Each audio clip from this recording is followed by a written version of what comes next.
Well, kinda happened. I saw a movie so bad, or clips of a movie so horrible, it made me go temporarily blind. And guess which eye doctor I had to see? I had to see the eye doctor from Minority Report, Peter Stormare's character. And essentially, he told me that um, I could not take this off for at least 12 hours, 12 to 24 hours. But he said 12 hours is the best time to do it. So yeah. Uh, No, I did not switch my eyes in order to be unrecognizable, but hey, at least I got the better end of I guess I got the better end of the deal than John Anderson ever did. But I guess it's been a little over 12 hours now, so I can take it off in five, four, three, two, one. Whoa, Nelly! Oh dear Lord! Wait, I've been recording all this time?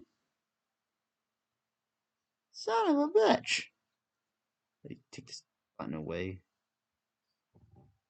Huh. Okay. So I've been recording. I didn't know that. Can I put my glasses? Let me see.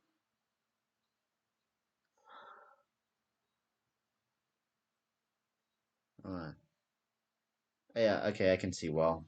It's my glasses that are apparently dirty. And according to the timer on my phone stopwatch, I have been recording. For the record, I was not an eye doctor, but seeing a certain clip from a certain movie from a certain director, it feels like that. But for those thinking I'm going off topic too much, rather go off topic than talk about the main topic.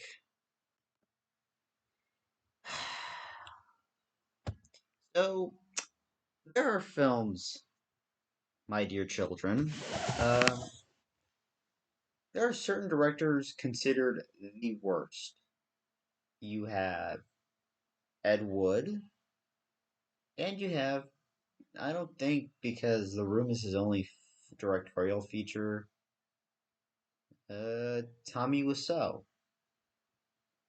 But whereas certain movies like The Room and Plan 9 from Outer Space have managed to gain so bad it's good cult status, there is one director capable of uniting all the people by admitting that this certain director is the worst, and I mean the worst director of all time.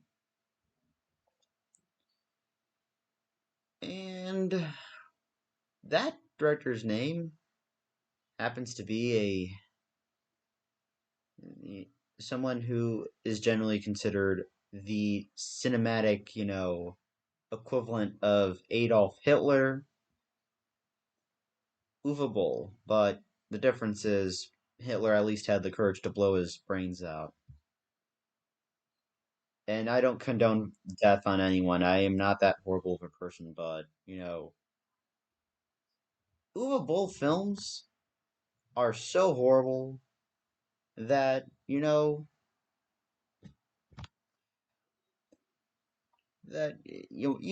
that they're probably the reason why God is angry at the rest of humanity. Which, yeah, but and before Uwe Boll sees this video and challenges me to fight, that's another thing. Uwe Boll cannot take criticism very well. Here, Uwe Boll, if you challenge me, I respectfully decline because I suck at fighting. Watch this. Ow!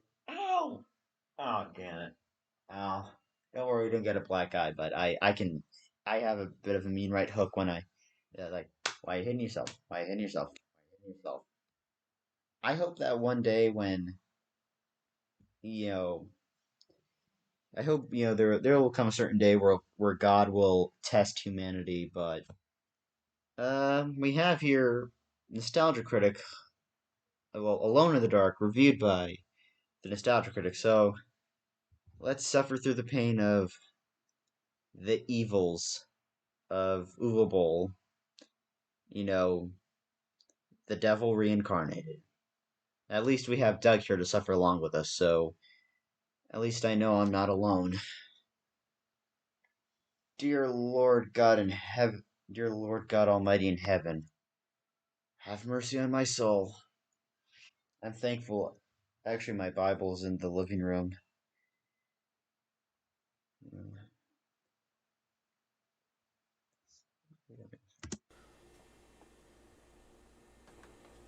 Hello, I'm the Nostalgia Critic. I remember it so you don't have to. Well, it finally happened. I've been traumatized by the movie I just saw. A film so bad that my doctor tells me I may never speak again. What film brought me to such a speechless state? Well, let me tell you the story of a sauerkraut named Uwe Boll. He is being declared the new Ed Wood of the film world, a man who constantly keeps making horrible movie after horrible movie and yet somehow keeps making money. He mostly makes video game films like House of the Dead and Blood Ring. His gimmick is that he exercises German tax loopholes that reward his investments into the film, even if they totally bomb. So if the movie loses money, the investor got a tax write-off. He's also well known for challenging his critics to a boxing match and beating the living man shit out of them. Class act. Because of his unfortunate popularity, many of my viewers have been requesting me to review one of his movies. I took a look at one of his more famous films, Alone in the Dark, and am now paying the consequences. I'd love to review the movie for you, but I do not want to sound like Stephen Hawking speaking coach. So it looks like I'm going to pass on this one unless I can find someone to review. Did someone say Uwe Boll? Man, I've wanted to take a shot at that cinematic Hitler for years. How did you get in here? I'm from the future. What? I'm just kidding, I broke in. Well, not that I wouldn't want to watch the movie again with you, Spoonie, but I fear a film this bad would take at least 3 reviewers, so unless you can find someone else... Hi, guys! Oh, Jesus, no. Oh, I saw the nostalgia signal in the sky. Why did I install that? No one should have to watch Uwe Boll alone, especially with Spoonie. Hey, dude, check out what I can make the Nostalgia Critic say. I like to wear women's clothing. I like to wear women's clothing. Well, I guess we have enough people to withstand the horrors of the Boll. So what do you say we watch Alone in the Dark with a group in the daylight? Sounds great! Totally looking forward to it. Goody. The 3 schmuckheads. Yeah, this was back when I think Linkara and Spoonie were part of Channel Awesome, and I think they did leave after the whole change the channel controversy, which once again it's all Mike Michaud's fault. But unfortunately, Doug Walker is probably being blackmailed by Mike Michaud. I can't say for sure, but Doug has certainly wanted to move away from that controversy. Yeah, let's just move on. By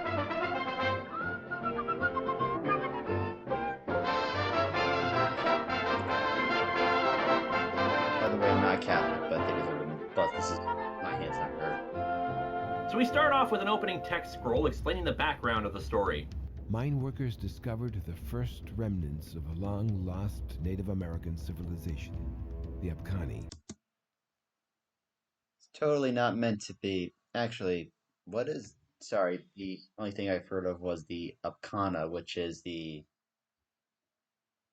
what was the name of those, that race of aliens from the Orville? The Krill? Are they called the Krill? It's been a while since I've seen the Orville. But I am not looking forward to this. I am not. The Abkhani believed there are 2 worlds on this planet, a world of light and a world of darkness. The Abkhani were kind of stupid that way. The Abkhani opened a gate between these worlds. The Abkhani mysteriously vanished from the Earth. They never think to look under the fridge. Only a few artifacts remained, hidden in the world's Good most... God, how long is this? It's like Alone in the Dark, the audiobook. Legends. Bureau 713. Yeah, I wouldn't say an audiobook of this horrible, horrible film would be better, but it would be either that or watch the entire film. I'd stick with. I'm not gonna say it. I'm not gonna say something stupid that I know I will never take back. What happens on the internet will forever stay on the internet. Began collecting Afghani artifacts.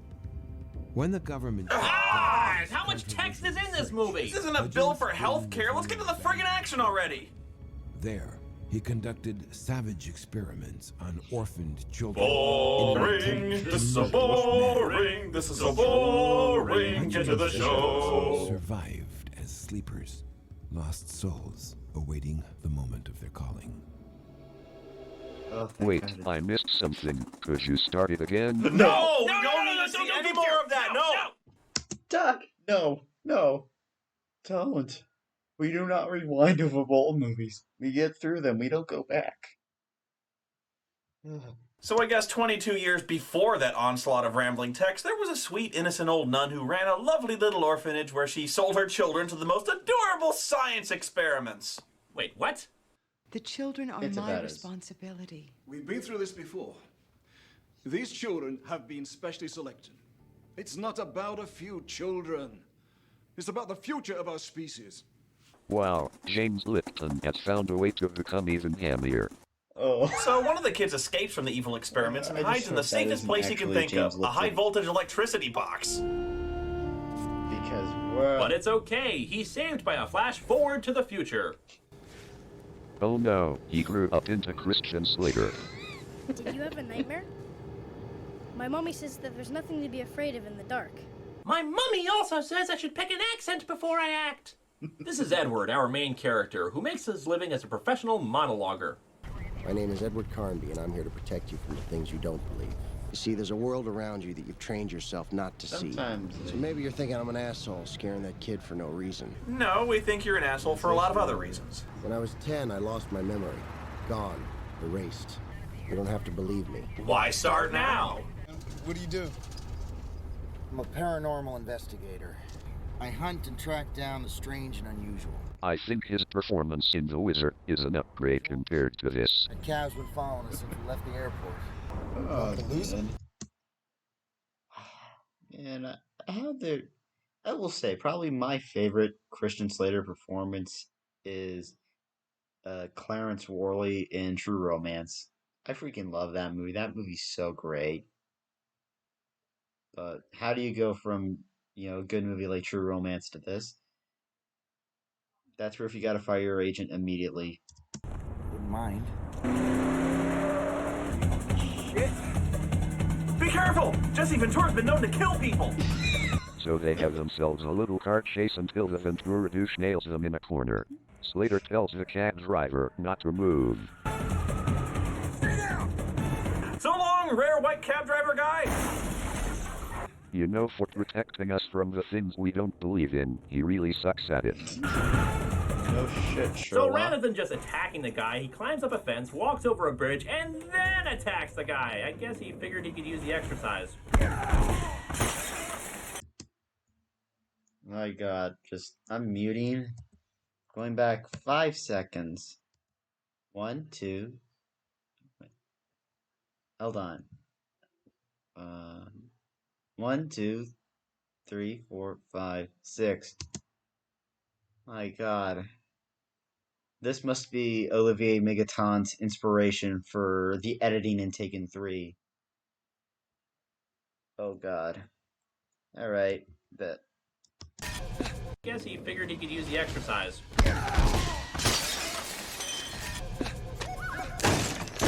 You don't have to beat up the door, pal. You could have just as easily gone Also, through the you window just you push- smashed through. Yeah. And here he's crashing through another window. What is with this guy and his fear of doors? Did a door kill his family?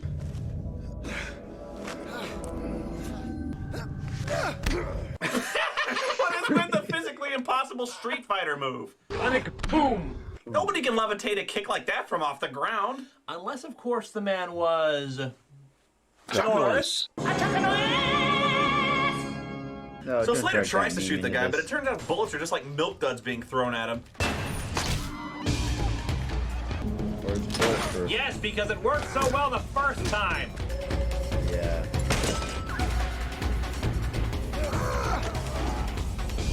Lazy film. So wait a minute, knock. Yeah, bullets can kill the guy, but getting impaled through something does. That's lazy filmmaking 101. Making him senseless does nothing. Shooting him does nothing. But falling on a sharp, pointy stick that just happens to be laying around on the ground is what kills him. That just makes no sense. Unless, of course, that man was... Chuck Norris! No, No, not that even makes him. no sense.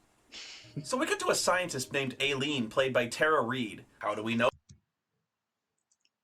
Yeah, this is weird. Tara Reid was probably. I don't know what it is with Tara Reid. Because I think the last time I saw her do something high profile was American Reunion, but I haven't seen her since. Oh, she's a scientist? Well, because she has glasses, of course. And as we all know, any woman who has glasses is either a scientist or an adventurous librarian. As if wearing glasses makes you look any smarter. Spoony! I need glasses. It's probably for the big up. Well, I hate pausing, but pens, I don't know. I think sometimes glasses on a woman makes them look even sexier. There are certain women who can who can pretty much wear glasses and still look very amazing. Not gonna name it, but Connie show. Upconnie? What the hell's Upconnie? It's an ancient Native American civilization. Okay, yeah, don't you know, like, everyone knows about the Abkhani tribe. It was all over MTV News last week. For sure. So we see Slater trying to walk away from the plot when he has a sudden suspicion like he's being followed. hold on, I'm going back on the bed. Let me just pause here. At least I'm doing something to save my life. Yeah, I was having back problems, so I'm gonna be just laid back. I'm not the horse conch. The giant horse conch. Wait, overload panel. I can hear that sound, and I'm like, damn it! I left it on Animal. I left it on Nat Geo last night. All right. Back to suffering.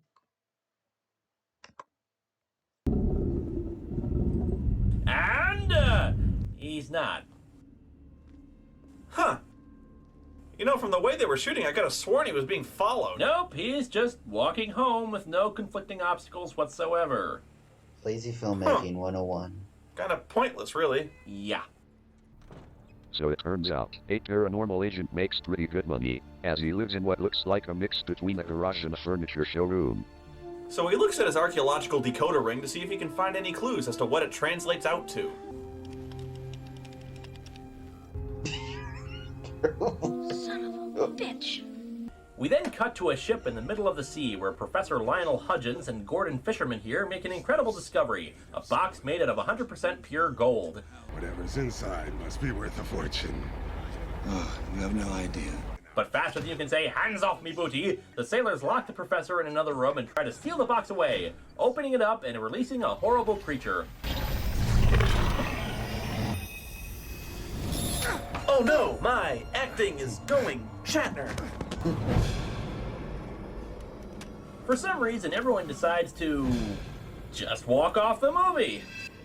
I mean, that's probably the safe choice. They walked out of the movie. They realized what movie they were starring in for which director, and they're like, but of course, hey, someone got the better end of the deal. geez, I knew Uwe Ball was a horrible director, but to have all the actors just walk off the movie at the same time, that's pretty bad. It is bad.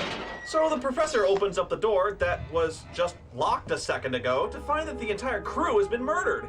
This gets the attention of the Agency of Paranormal Investigations, Bureau 713, filled with the most attractive people that GQ can afford. There's no malfunction, sir. Jesus Christ.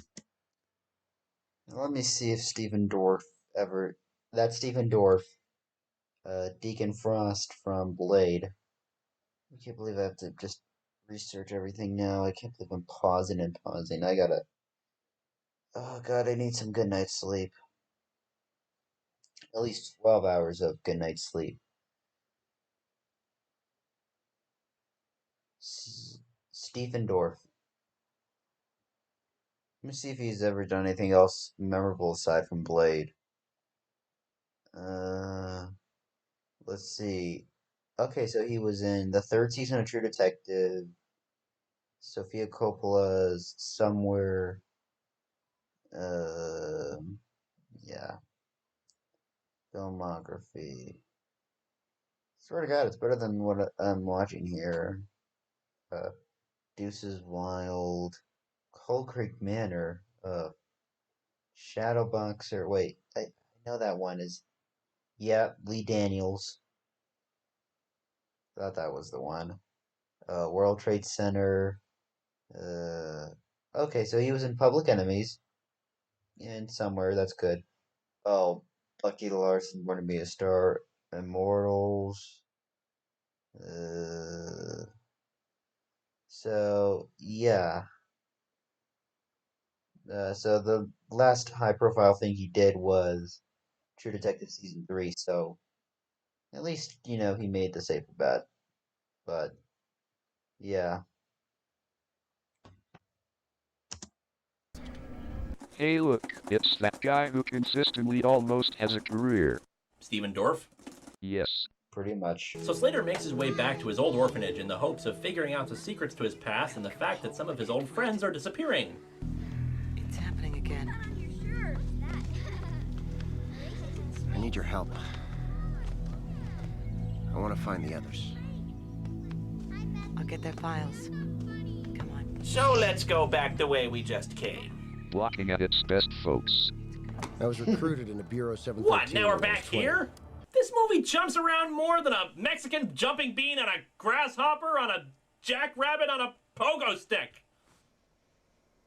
This movie sucks! Duly noted. So he talks with an old pal to figure out if there's anything all the people who have been disappearing recently have in common. I tracked down the 3 you asked me about. Even though you are showing in 4, you moron. Nothing much in common except they all grew up in the same orphanage. Oh, is that all? Just the same orphanage? That's like saying, oh, they have nothing in common except for, like, that one huge thing they have in common. So because this movie can't sit still for 2 seconds, he goes to yet another location, the museum where that archaeological hottie works. Edward, God, I missed you.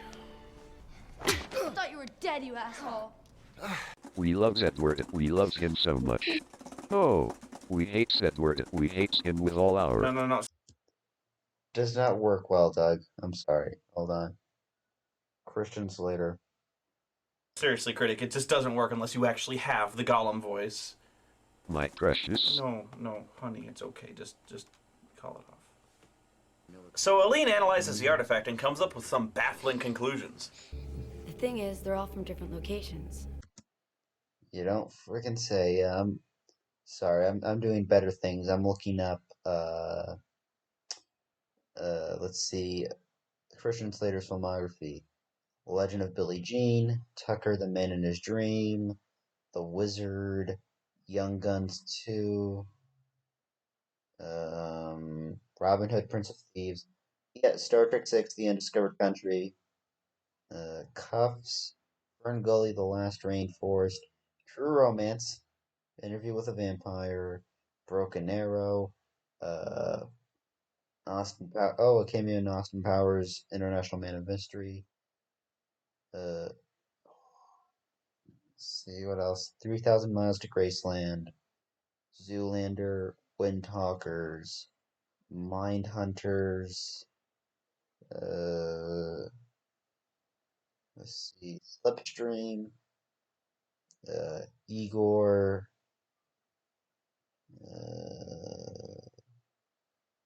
okay, so, Lars von Trier, Hot Tub Time Machine 2, Suicide Squad, Hell to Pay, and We Can Be Heroes. Alright, well, Venezuela, Newfoundland, Alaska, and now this one from Chile. burying them at the ends of the earth. Yeah, but why? If you want someone to build a puzzle, why would you hide the pieces so far apart? Because it's a puzzle, you dummy! It's supposed to be hard to solve! Things look bad when suddenly the lights in the museum start flickering on and off, and it probably doesn't help that the security guard has just 2 days left before retirement. Yeah, flickering lights. Uwe Boll is actually trying to scare us with flickering lights. All it's missing is a guy on a microphone trying to make scary sound effects. Look out for the flickering lights! Oh, there may be a ghost somewhere!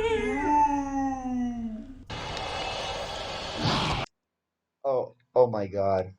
Hold on. Look at those. You can tell they're using the dark lighting to hide that horrible CG. Even, the Justice League mustache looks better than this. Actually, I take that back. Remember me as a brilliant security guard. So Edward and Aileen see the beast and try their best to get away from it. Zool, motherfucker, zool! Oh yeah, and trap yourself inside the building. Don't run out of the building or into the streets where someone could help you. This is much more sensible. But thankfully, Steven Dorff and friends come in to try and save the day, and of course be an ignorant jackass as well. Got a little soft since you left 713? Why are you still here? I just got my ass chased around this goddamn museum by something I couldn't see. I want to know what 713 knows You're about not it. 713 anymore, okay? That information's classified. That means it's none of your fucking business. What about the business of that little girl? We've got this under control. You're right, Burke. Maybe I have gotten soft. You just keep walking. Is he trying to out Slater, Christian Slater? So Edward... It's impossible to out Slater Christian Slater. It's like trying to out Shatner William Shatner. I don't know. Goes to the old doctor friend he saw earlier to see if he's discovered anything about the Jesse Ventura guy. Why the hell was he trying to kill me? This might have something to do with it. Never seen this kind of symbiosis before. This must be why his entire nervous system was compromised. If by compromised you mean invincible! Scanner's still giving a rating.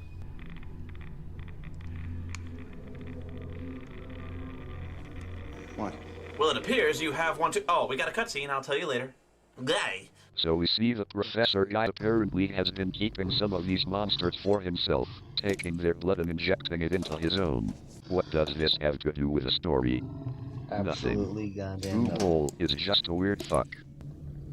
That's good, MacGuffin. The man who attacked me yesterday was... Shut up! Actually, I think he realized how bad the movie was, the actor playing the professor, and I'm pretty sure he had a heroin dealer. He was popping some H. I don't know anything about drugs, and I never plan on doing them. Good lord, he can monologue about anything. I was on my way to get my prostate checked. I suddenly realized I forgot to TiVo Lost. Why the hell was I in Star Trek 6? But his monologuing doesn't last long, as he's interrupted by Aileen dropping by his place. Well, perhaps she's come to share some info, or figure out why he lied about being dead, or... make out. Maybe she's just a whore. Well, but, I mean, what kind of woman acts like this? Just breaks into your home and starts making out with you.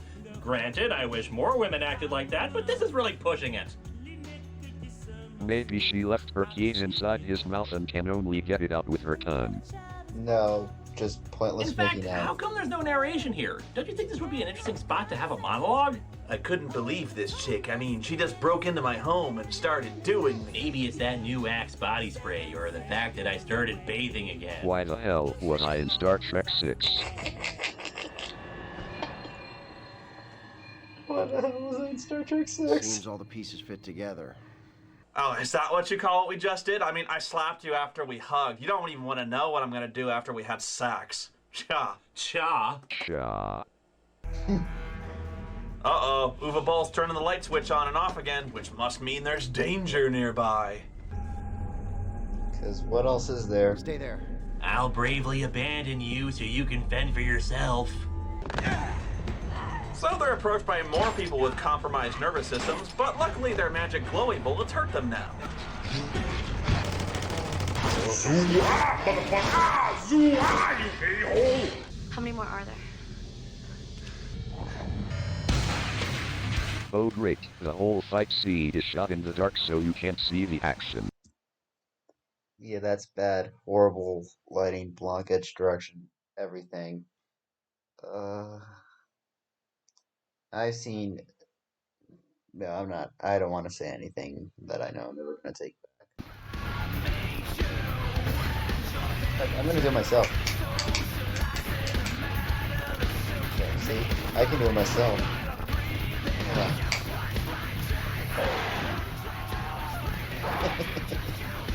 Luckily Dorfin the gang try again to save the day. How do they even know these guys are evil? They could have been innocent civilians who just wandered in. Whoa, it's all these flashing lights. Oh, not radical. Time for on science. Pizza delivery. Oh, that Chipster. Hey, Bert! What? He didn't even hit her! I mean, look at it. It goes right above her head. Yeah. Was the shock that somebody was trying to kill her just too much for her to handle? Actually think about it, that gunshot was computer generated, so the director actually had to say in post-production make sure that shot doesn't hit her. What a cocksucking douchebag. It's like he's taunting us with how bad he is. Like he can post anything he wants and yet somehow he'll still say rich. Only in America. And yet ironically, with a German. What the hell's going on here? I got a feeling this is just the beginning. How long is this movie? This movie has a talent for somehow having too much plot and yet no plot at all. That's funny, man. So they put together that all the nasty monsters and zombie people are coming from this one cave or mine or something. So they load up and get ready to go snooping around. Wait for my command. We've got 3 perimeters of flashlight set up, Gatling gun set to electromagnetic motion tracking, and every available agent in the vicinity is here. But Look, I don't care what you have to do. I do love just random yelling. Look at this place. We need more. I want a full perimeter around this situation. God, that's so much monologuing that I feel like I might get a headache after this. I might need some ibuprofen. Or at least, melatonin. Russian Slater was also in Mr. Robot. Alright, I'm not going to be proud of the fact that I'm going to click here. I'll just leave it for the end so I can... I gotta have more cowbell. So everybody suits up and guards the cave to make sure no monsters or zombie folk can break in. And it's probably a bad thing to mention that every single one of these soldiers has just 2 days left before retirement. So about the next 10 minutes of film is pretty much just our heroes roaming through Big Thunder Mountain here. Padding, padding, padding, padding, padding, padding, padding, padding, padding. Hey look, a wall! That's different! That Walt is arguably the best actor in the movie. And it does nothing. Hello. See, that's what happens when you go up against Sub-Zero. Sub-Zero So as you'd imagine, a bunch more of those HR Geiger droppings attack the soldiers. But that doesn't stop our heroes from still snooping around. Yeah. I don't think we're supposed to be here. You think? You're an idiot. What? John, lay down, lay down. Relax, everything's gonna be fine. Well, she's a goner. Yeah. Shoot it? Shoot it? Try shooting it, guys! Yeah, she's dead now. Thanks a lot, Bureau 713's finest. You guys, check this out. It's a warning. It says once you make it down here alive, you're already dead. But if you come down here dead, you'll become alive. Yeah, but if you're half dead and half alive, then you might have a better chance of getting fixed. But then again, Of course, there are last cure zombies like that. You know what, this is bullshit. Let's just get on It's with worth it. taking out hard to fit if you were recharged the spot where you belong down on the Nintendo planet and Spock gets up. Come on, let's move. Hey, wait a minute. She tilted her head up. Play that again.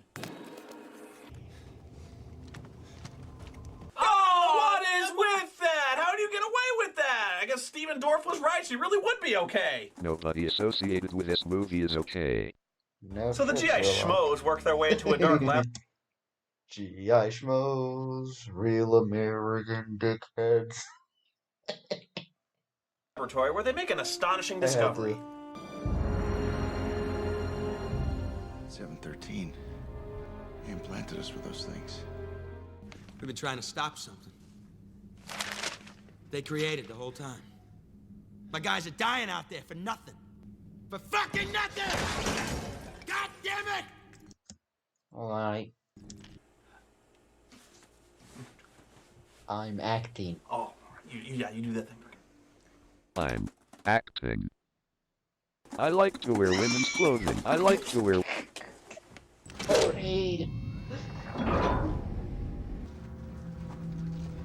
Now it says if you made it to this door, you weren't intimidated by the other door. The answers I've been looking for my whole life could be on the other side of this thing. Some doors are meant to stay shut. Yeah, like the DVD case to this movie. I spent 20 years looking for the key for that door. Does this place bring back memories, Carnby? You were my last failure here. If you hadn't escaped, 713 would never have shut down my experiments. And I would have gotten away with it too if it hadn't been for you pesky kids. Ruh-roh. Ow, and that mangy dog. Scooby-Dooby-Doo. So Dorf does a perfect underhanded throw to the guy's chest.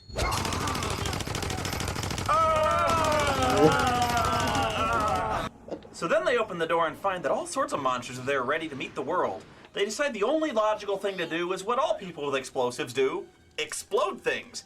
So Dorf sacrifices himself, don't ask, he just does, as Edward and Aileen get out through a back way that leads, coincidentally, back to the orphanage. Why the hell not? I'm thankful this is almost over. Bad explosion CG. Wait a minute. It was night a second ago. Now it's day. Yeah, no. That makes no sense. What do you know? Haven't you heard of suspension of disbelief? So now with the No, don't drag Ed Wood into this.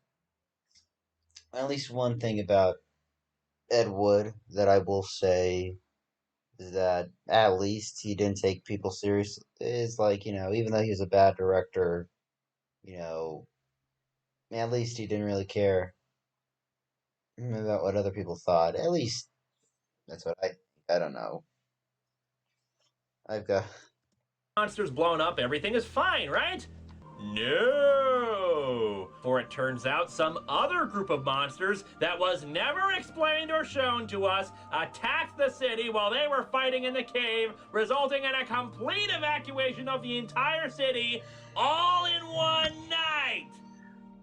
Wow! That's a lot to buy, movie! That is a lot to buy! One night. They evacuated the city in one night. Holy fuckballs, is this stupid? And you know what makes it really tragic is that everyone in the city had just 2 days left till retirement. Shut up. And on top of that, didn't those monsters just do a dandy cleanup job? I mean, wow, there's not a speck of debris or drop. Probably everyone found out that an Uwe Boll movie was being shot, and the city had to declare, had to be declared quarantine until the whole crew was gone. Drop of blood on the ground. These are the cleanest of Hell's demonic minions ever. And just when you thought this movie couldn't possibly rip off any other famous horror films, tell me what this reminds you of. Evil Dead. Evil Dead. You had to rip off the ending of Evil Dead. Really? Really? Really? Yeah, if you see my legs here, I'm sorry. Just for the record, I am actually wearing pajamas. Watch Evil Dead much? So that was Uwe Boll's Alone in the Dark. How does it fare up? Horrible! Horrible. God-awful! Deplorable. I can see why this guy is called the next Ed Wood. His stories make no sense, there's no originality, the plot holes are just gigantic, and on top of all that, it has nothing to do with the game it was based on. There, it's over. Now leave. Oh, come on, I got all these other Uwe Boll movies we could watch, like House of the Dead. Remember to buy Revolution of the Masked. Why, what about Yeah. Dungeon Siege? Hey, you leave him alone! Well, if you want to watch some hot chicks, I got Blood Rain. Blood Rain 2. Yeah. 5. Oh, yeah, that time when Doug had hair. 5. Why you gotta be so mean? We can watch Seed. That's it, Critic. It's on now. I'm the nostalgia critic. I remember it so you don't have to. Yeah.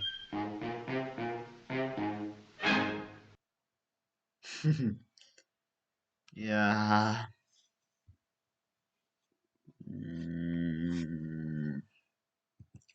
Oh yeah, I've heard about Nostalgia Critics video of the wall. I don't have an interest in seeing that. My God, what a horrible, horrible, horrible, horrible, horrible film. You know, I actually have this queued up on my phone. Weirdly enough. Aloneness. Yeah, they made a sequel to this, which is bad enough.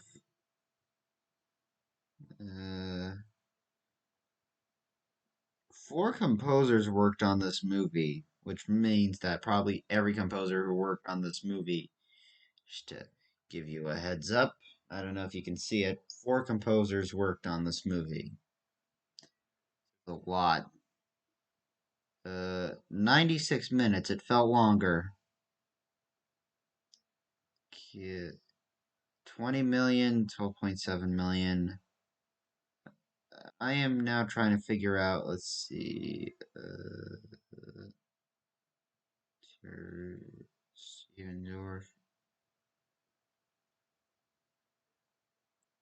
Do I know this Matthew Walker guy?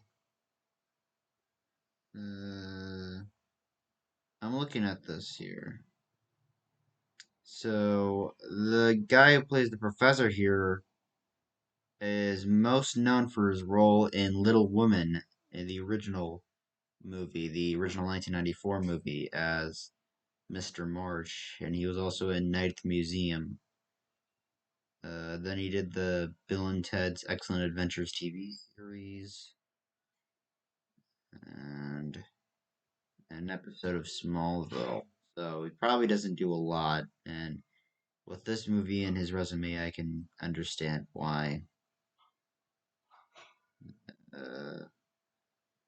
I'm just gonna remove that. I do know, I remembered seeing one time some behind the scenes bloopers, like here are the bloopers. I think it's because I think this movie was so bad, Doug was screaming so hard that Doug had lost his voice temporarily. So if you see it, he had a raspy throat, had a bit of a sore throat there, and so that's why he's using the computer. Man, just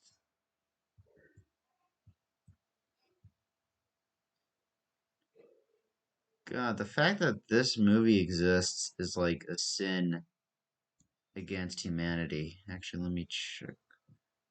Yeah, in fact, this thing is so bad that my battery gone.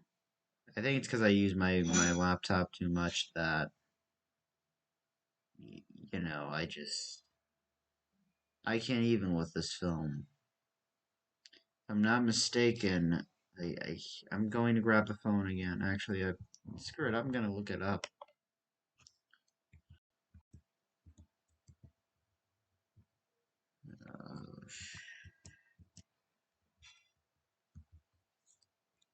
Christian. I do know that after making horrible movies, that you know, Uwe Boll eventually went on to retire, thankfully. And I hear that he opened up a restaurant. But hold on a second. Here, let me pause. Sorry if you heard my mother's voice. Alright. Let me just go do this slowly, because I have no energy. Not anymore, at least. I hate clicking this. Look at this face. Oh, he's gone back to filmmaking. God, no. Petition to retire.